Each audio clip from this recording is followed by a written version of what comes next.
abom esuade obade inshiramo o message bin so a send bra ye streaming share my said ye dikai akana na topic aye no ye the beast and his image are four and then you hear about the share apo no any the gina no fa etoso and nine even zakwa ba bi yeah no it's 20 e be den ye ja so sa pepe and then say and then so ye and then they na 13 it's never be I just want that's what Senai. I see. Yeah. One more very active in part of say omunya omomaya sonti. He say royal form outside and boss say and I no bibi ka crab in the house no mintina montimi amantem no na nye brapayo. Enti mo royal no mpacho mama yentemonka. And afi mo so mo home be so sa mo yentemonka.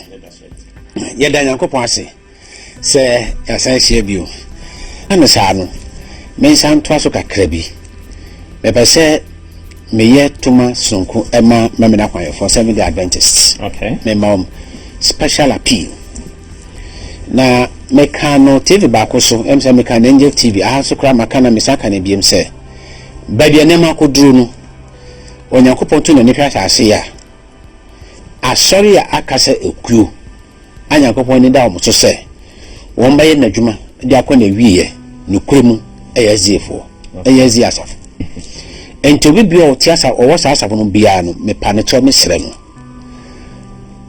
tese onhwe na kwan so yi. That's right. Na oni lanu fi se woni sala no ma o asaf no so Yankopon obefa be foforo aye dwuma na wasaf no amu na wo de ye be yu afiri ho senia ebrebi Esther ka kire no wa famode ka no sanso na make it mu wa no ebre mu yes emwa ne ogie be pie ama you the fee na no we the fee de munya mutini dim sanity intimi strategy for to ma me de ma omno. Okay, eto so me ensa me de ma ompani fo na nkasa nkasa me de eze fo mpani fo. That's right. Say omo na mutu a asafo ndi ekire e wo Ghana ha se Ghana fo ni ti na so mo se dibi so be ma abuchi fo nso so a ye do mo ase. That's right.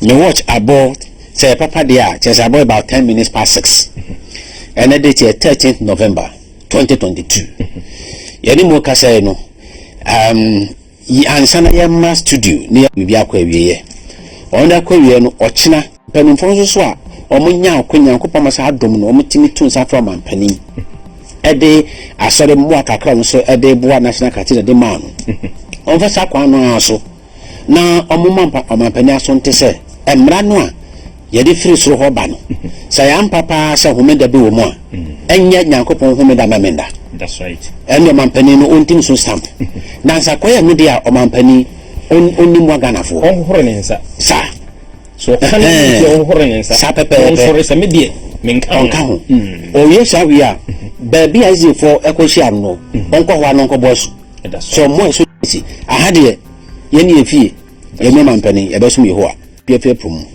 Revelation 13:1 aboy krara efre pum na M19 no a epie free epum no Daniel de no o se ba ko te se odi kan te se jata eye Babylon ahenie fi se M1 no ebie gina homa ahenie. That's right. Good. Enti no abo de kan ye jata te no abo no eno ne Babylon. That's right. E na ohini a odi Babylon ahenie so no ono nso so no ogina on ya abo no so gina homa no abiu. That's right. Science the beast and the kingdom. The Uka beast a ahini no esayo hene no. Enti M19 no lion ojata ena bear sisiri na fi leopard osibo na waba aboa na eno ono se the needing the nondescript beast. That's right. Ene ne sa aboa no. M19 ena Yohane kan se ohun ni nyina se abum ewo baako mu ewo disem ene ne edison du miensa no. That's right. Na said ya kire mu no abo to so nan no enu aye Rome ahini mo Rome ahini nso no abakosem mu no emocha miensa meka se mocha miensa I want to so ahodo binum any Rome so a wode nam enti ehase Rome abosunsun brem ne ka ne pagan Rome.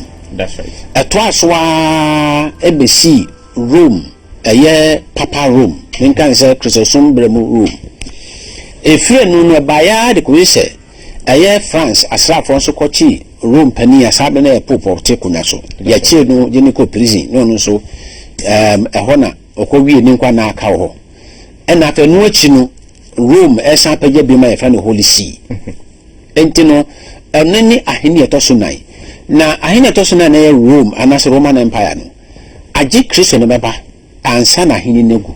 That's right. Enti no ate ɛnua no ɔmo tie pato mo ntia sɛ empo sɛ yɛto aba na Ghana aban sesa te sɛ yɛwɔ MPP aban ɛna wɔ ha NBC na kɔ yɛ MPP aba sɛ daakye bi aban foforɔ bɔ aban foforɔ ammo ɔmo ntia sɛ woka yɛ sɛ nyinaa bɔ mu a yɛ MPP aban ne di so Rome ɛna di so. That's right. Biden odi adeɛ wɔ America Putin wɔ Russia Xi Jinping wɔ China Lula da Silva wɔ Brazil efisɛ ɔno wɔ wini mo betia mo bɔ biya din o kom nyina bɔ mu a ɔmuti ani Rome sana kom shaka na sɛ Rome no de otiko na kasa so wɔ hɔ no ɔne Pope Francis. That's right. Na sɛ wɔhwɛ nkom hwɛ no mu a Rome obi ɔbonsam su ahodo bi edi ɔne bɛka sɛ the traits of satanism ɔbonsam su bi ɛbɛpie Rome ahenie mu efisɛ ɔbonsam nkasa de ne ho ɛna ɛhyɛ ahenie no mu edi semete dum yi no chichemu miensa ɛne enkron Revelation chapter 12 3 and 9 ɛne 13:2-4 no yakan no edi semete dum miensa no o hwɛ verse 3 no a ɔse na wawade foforo pie fro so na hwɛ aboa kokɔyɔ twase awɔ etiri nson ne emandu a ayemotire nson so ɛbobɔ ne tiri so sɛ no verse 3. That's right. Good. Wɔn ba chichemu nan no a ɔse na wakoto otwease no se odi timi aboa no verse 9 verse 9 ai verse 9 ne se so obi waso a na be 12:9 and the great 1 and 13 12:9 yeah 12 verse 9 ne se na otu otwease kese no and the yes eno owo dada no a wofre no obonsam ne Satan de odada amanaman ni nyina no mo efiri hoto no twene asase so na oto na bofo eka na hugui. Very great. Eti sa aboa na yo twase no ono obonsam. That's right. Enti no Rome ahenie no obonsam tumi ena wom. Enti ye wiase yatimi me paacho obonsam tumi ena di wiase so. Ena Kristo woni mawom. Enti Kristo no odi ne maso hene. That's right. Enti ye no ye nso obonsam ase. Ye ti obonsam aheniem nso no ye Nyankopɔn de a sa enti na omba edisa no 3 ba konchichemu edunu no o se obofoto sonson ne hye ne ye no o se asase so aheni abe Nyankopɔn ne Awurade Kristo Yesu de ya. That's right. Se ho no otase ne ba efirim. Good. Enti na Bible kire se otwase ne yobonsam no wode na henie ne tumi ni na komya ema aboa no. That's right. Aye Rome inkom hye se wiase nyina bekoto no na se ahini etoso na ye Rome ahini ne na ban no wiase be city amano enti krata de kan for European Sunday Alliance. Okay. European Sunday Alliance, Work Free Sunday, joint statement of the European Sunday Alliance, Brussels, 3rd March 2021. Yes. On the European Day for a Work Free Sunday, FAFCE recalled the need for a weekly common day of rest. Yes. Crucial for the social cohesion of our communities and synchronized free time in times of increasing digitization. Yes. On March 3rd, 321 AD, Emperor Constantine decreed Sunday to be a day of rest protected by law. Sure. On the occasion of today's 1700-year anniversary of a Work-Free Sunday, the European Sunday Alliance recalled the lasting value of synchronized free time in most European countries traditionally on Sundays and the importance of protecting it. Now fe yebeko document 2 eno ye the Catholic Herald in pacho eno ye eno ba ye we UN for krata yo modi ba na sen ye the 2016 day pacho we are sorry. Okay. Aye, here we are. Okay, first anniversary of Pope Francis encyclical Laudato Si. Very good. 16th June 2016 article. Okay.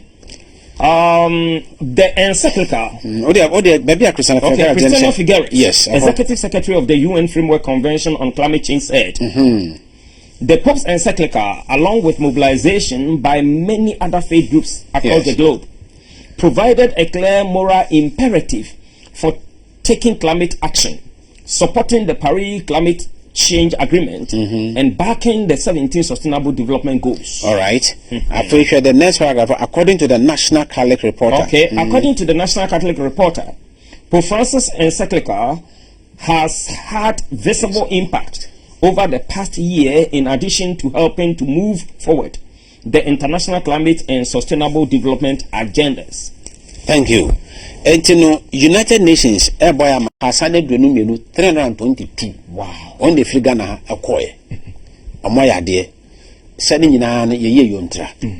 Michaki and Ebikuta 90, Ebikuta 400, Ebikuta 116. Just or man be an awarding any year here no yako. Good. Sane Padom 322 no mukon. Pope Francis la that to see.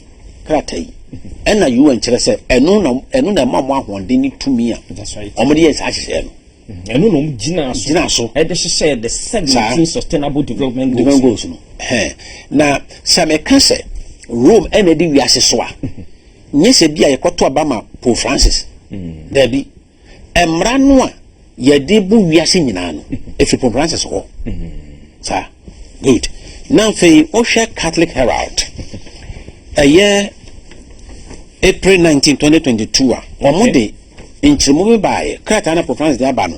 Or what in Chimumbai? I won't say, what kind European Sunday Alliance? So much I'm say, young Papa presidency. That's right. To me, person will be answering that. Climate healing by doing less. 1 day a week. Very good. That's for 19th April 2022. Okay. I'm not a climate scientist. Yes. But I know this. If 70 million US Catholics embrace Pope Francis' encyclical Laudato Si on care of creation and honored the Lord's Day by following the third commandment, you will see a dramatic drop in greenhouse gases. Very good. So what can one person do? Not much. But 70 million US Catholics could make a difference on the Sabbath, greatly reducing carbon in the atmosphere by literally doing less.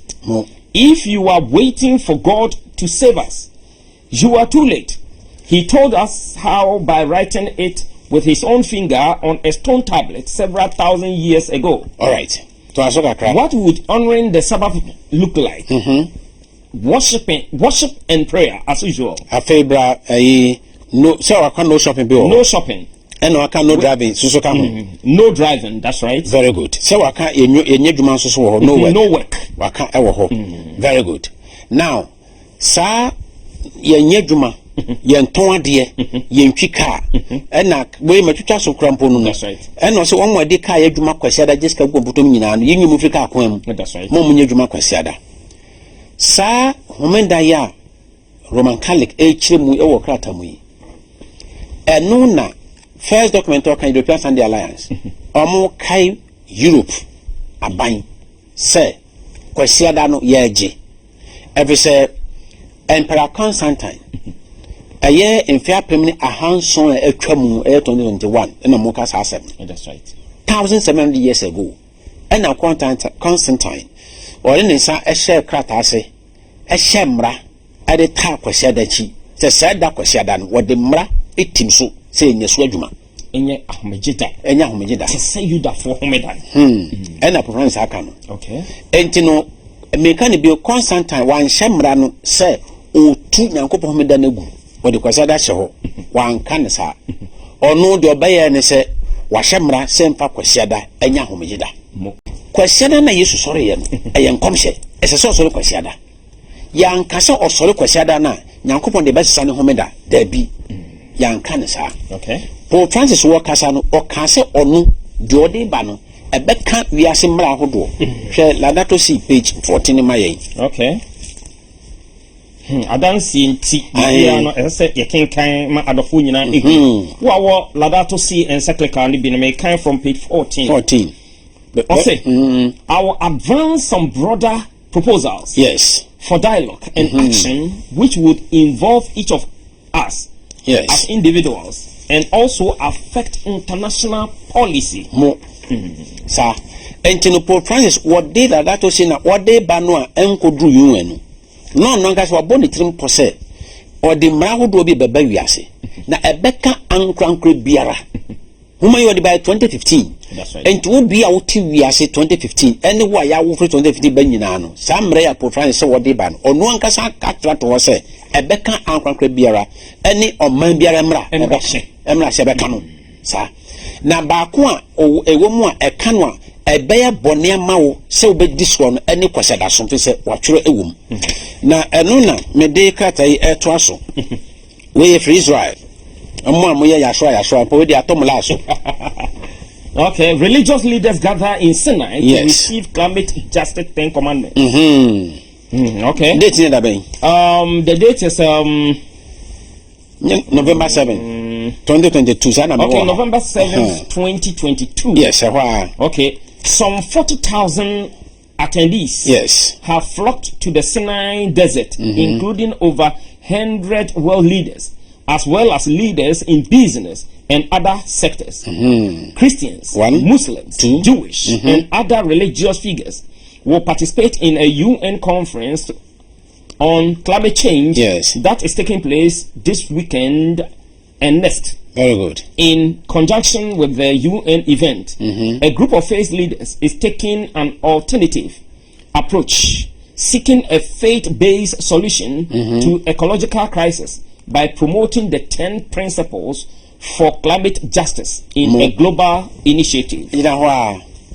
And say, a year or what the Bobren Sachaya Abbey. Na amanamai edi Abba from Fidia Yan Fishomafa, we are some Pavia Siano, and Akosia. Our man penning in dom and so could be, yet in Pabatomochi. El Kobia Peja Wum, a Mohasam and Isla Franca Sadia Babontin. Set a nequasiada, a year Busmeto Sodo Baco, 2021, 13th November. El Q to say Kremu, sum a muku, Christo sum a muku. Judaism, Judaism mukuyo. That's right. And a Buddha ni Hindu, any omwa kano. Ye bia omoko people sena so. That's right. Munye din wa. Din wo ho. Ha brenti. Na omokoje emransem du. Abre wiase. Na emransem du no emransem du a efa ban bo a yebetimi dia bobobre ho.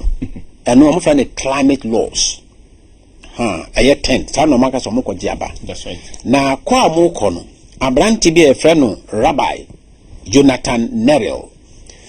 Watchro homa bi di ababontin. Na homa no wato din Eco Bible. Eco Bible no kyerɛ sɛ wo de twere konkon aba. Na okan a we sample keke na kutami. That's right. Okan a o kyerɛ mo sɛ ɛyɛ Bible na kuta ye no. Me Bible ye kuta me ni obia de am wo fie. Ɛno we actually we okay like a commentary yes on the Bible. Enti we no se me pese mete obo ade bobre mu nsensem ase a ma me ha mo se me go kan Bible me go kan Eco Bible. Wow. And the baby madwene mu me matinia ekoso na ase na Eco Bible no ode aba no eno mu na omokoji mransem du no eno so no ma fa omokoji mransem di abre ye. That's right. Abranche no beka se a eno ono in the next video. Okay. Rabbi Jonathan Nero no. That's right. Na ono ankasa no ansa na ye money video no ayefonte as say onye ni baketo akeke oko school room pontifical I can say oko school room and osan ye ekrobia yato din say Alliance for the Care of Our Common Home a joint initiative of the Pontifical Universities of Rome. Okay. Committee Rome atie Roman Catholic aso atie adisuya ene ne nkyerɛkyerɛ no sa oka ho ana ono atro book yi se ode kyerɛ Bible mu die Bible aka fa bobra Nyankopɔn ka sɛ nye han na ye han eno ode kyerem san kyeremu no eno na ekuro no omko gi mransem do ba no we no mo akan emo nti ase ne kuta mo a omo de mransem de brɛ no na dance nti papa na nkasa no na wo book no deburo ehu video pese yebo no mahwe for ehwe de ekoso okay na ansa na be video no even say rabbis no yes tetemre mu no say omo anso na be twere bibi te say Jerusalem Talmud Zamara sa twere missioner ana no say your comment from the church Bible no e ko wi ase no eno no no mu gina so de kire Yesu Kristo so wafon sa sa twere biu sa ne te mother Roma video a edikai no mu rom famai.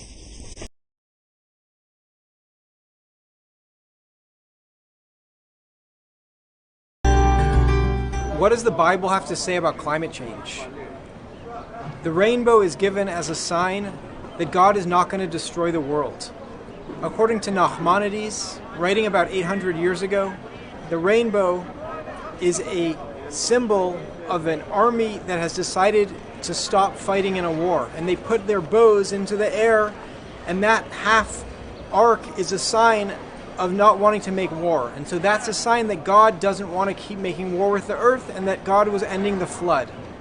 According to the late Rabbi Jonathan Sacks, chief rabbi of the British Commonwealth, there's an unspoken second half of that rainbow. And that's that humanity is also not supposed to make war on God's creation. In our times, we're pumping greenhouse gas emissions into the atmosphere with reckless abandon. And so at some level, it's like we're shooting arrows into the atmosphere, and our carbon emissions are staying there for 100 years. Through our plane travel, through eating of meat, through other ways that we burn fossil fuels. So we can learn from this implicit covenant of the rainbow that involves not only God, but also people, to be better stewards of God's creation.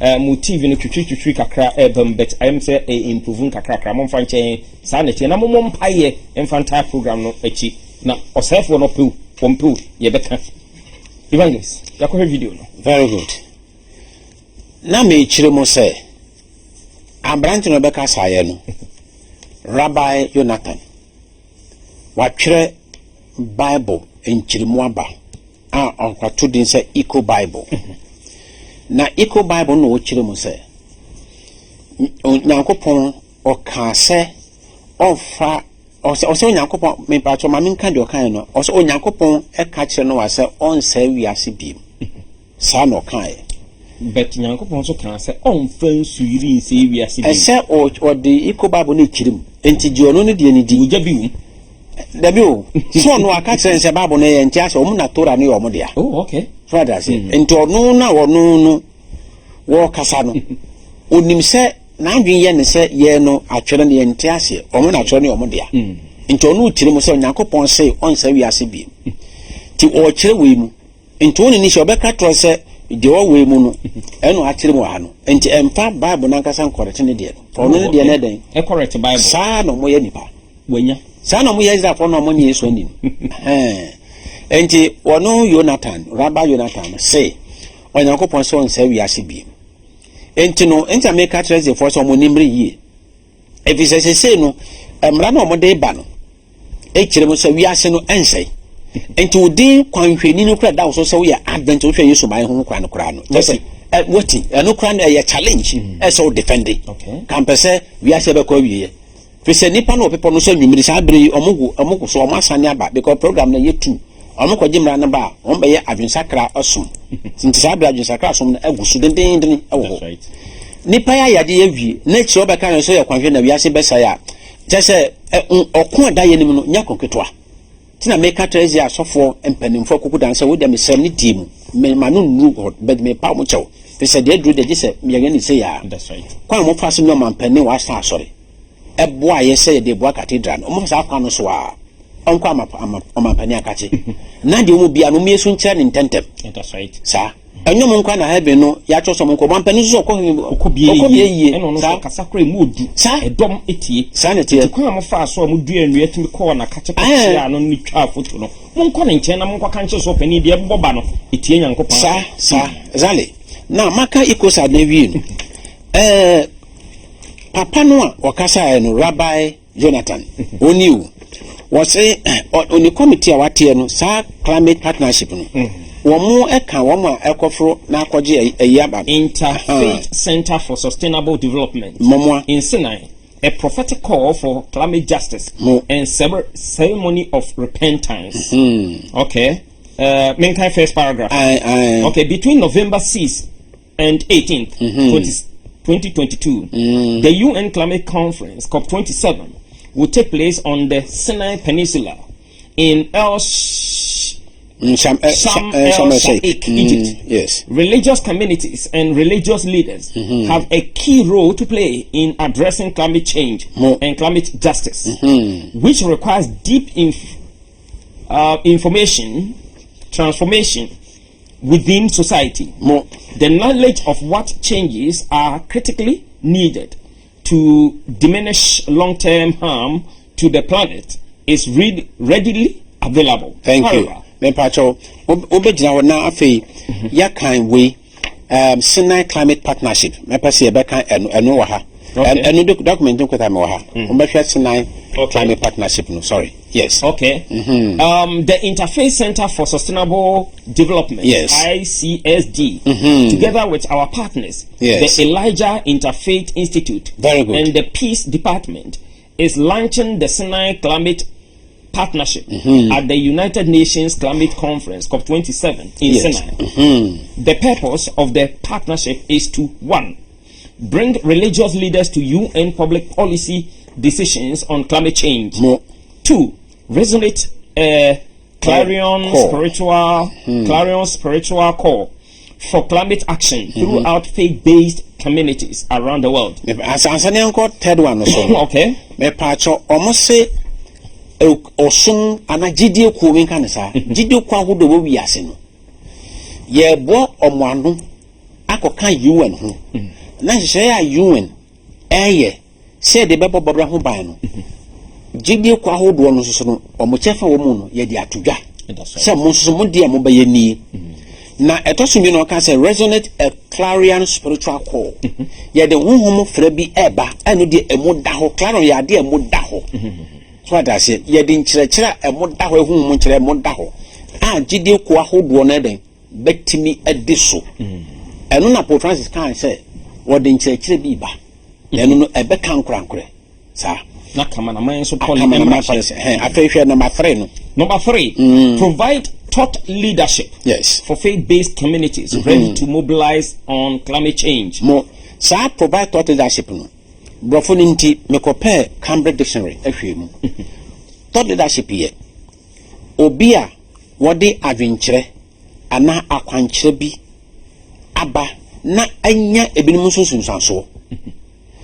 Eno ni thought leadership enti no gidie koya akofo people Sinai say ye kwa akwaje mransem do aba no omo trempo ne say emra no omo de ba no ebe enya yen sunsunsanso. That's right. Yenim mra kro de ya te hu ane bebre bi kra ba me nkata hodo ba me nyanka bi a me pe se me bo video no na ye ka de omo de omo no ka no e na me pe ti de manye nya de me ma pack go me nwie se ade na ebo ba ntino ye kon e ba ni ade kro ne ebo kontine fe nya de e ba. Very good.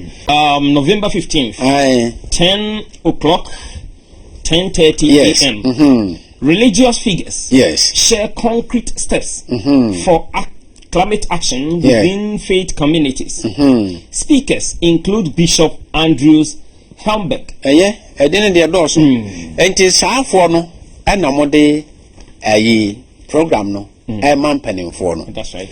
Now, so on back here, you and calendar modi you must see and I was in the son, 27 for calendar. And next 13th no, a rest day, when I made the arrow coconato, a homeda. Okay. And no homenda no, and until a man copy pono so if you're not pan. Come on, a pan de a kai bada da my catcher one. Okay. Say, yeah, but now we have video no. Until a manuel dinsano. And no, say, no homenda no equum. A fena, or more de embrano, and one some name pie bonnet de acanyina beba. It was so.